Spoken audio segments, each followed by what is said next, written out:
Good morning ma'am. বস। আচ্ছা, তোরা আজকে আমাকে একটা কথা বলতো, স্কুলটা কি খেলার জায়গা না পড়াশোনা করার জায়গা? না মানে স্কুলটা যদি পড়াশোনা করারই জায়গা হতো না, তাহলে তোরা এই রেজাল্ট করতি না। শ্রেয়া, তোর কি হলো? আর রিমি, তোর থেকে এটা আশা করিনি, মানে এত বাজে পেপার, আমার দেখে মনে হচ্ছিল পেপারটা আমি ছিঁড়ে ফেলি। আর পূজা, তোর মা তো এসে বলছিল তুই নাকি পড়াশোনায় এখন মনোযোগ দিয়েছিস, আমার বেশ ভালো লাগছিল, কিন্তু কি হলো? না, তোরা আজকে একটা কাজ কর, তোরা সবাই বাড়িতে যা, গিয়ে বল মা বাবাকে যে পড়াশোনা আমাদের ছাড়িয়ে দাও।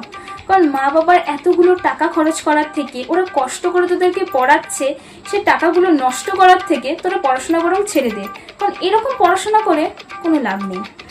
আজকে কোনো ক্লাস টাস করতে হবে না, তোরা এক কাজ কর, তোরা বাইরে চলে যা, মাঠে যা, গিয়ে তোরা খেল, তারপর গল্প কর, যেগুলো করতে তোদের ভালো লাগে। পড়াশোনা করতে তো তোদের কারো ভালো লাগে না, আর যদি ভালো লাগতো তাহলে এই রেজাল্ট হতো না। আমি ভেবেছিলাম তোরা সবাই ভালো রেজাল্ট করবি, কিন্তু কি সমস্যা হচ্ছে তোদের? আমি বোঝাতে পারছি না? তাহলে বল যে আমি বোঝাতে পারছি না ম্যাডাম, আপনি বোঝাতে পারছেন না। না, ভুলটা হয়তো আমারই, দোষটা হয়তো আমারই, আমি হয়তো তোদের ঠিকঠাক করে বোঝাতে পারছি না। তা না হলে এত ভালো প্রশ্ন এসছে, কিন্তু তোদের এইরকম রেজাল্ট, এটা আমি আশা করিনি। না, আজকে তোদের আমি আর ক্লাস করতে পারবো না। তোরা বরং আগে যা ছিল ওগুলোই তোরা প্র্যাকটিস কর। পারবো না।